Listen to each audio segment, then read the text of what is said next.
Extinction, ça commence comme un requiem, pas comme un film de zombies. Miguel Ángel Vivas revient après Kidnappé, ce huis clos qui avait retourné les tripes de la critique espagnole. Cette fois, il ne cogne plus, il enterre. L'histoire est simple, presque trop simple.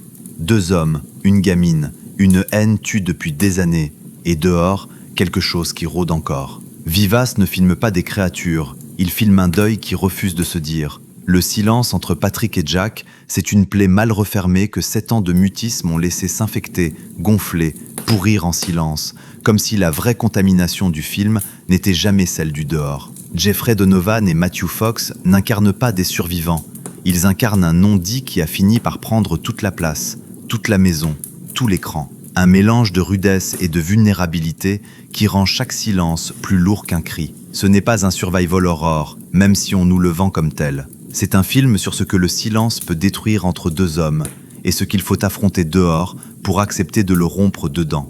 Ici, la réconciliation ne vient jamais sans y laisser un morceau de soi. On a parlé d'un pur produit de série B, d'un Je suis une légende recyclé pour direct to vidéo. Peu ont vu le vrai geste, celui d'un cinéaste qui troque la brutalité pure de son premier film pour une froideur bien plus lente à digérer. Vivas filme la peur comme d'autres filment l'hiver, avec patience, économie et un refus quasi total du spectaculaire. On pense forcément à The Descent pour les créatures, sauf qu'ici, le vrai monstre reste hors champ, planqué dans une maison d'à côté depuis 7 ans. Il ne cherche pas à nous faire sursauter, il veut qu'on ait froid, longtemps, jusqu'à l'os. Série B oubliable, petit film sous-estimé, peu importe. Extinction remet en scène ce qu'on refuse d'affronter chez soi. La rancune qui s'installe, le silence qui s'épaissit, la peur de tendre la main le premier. C'est pour ça que ce film mérite mieux que son étiquette de série B.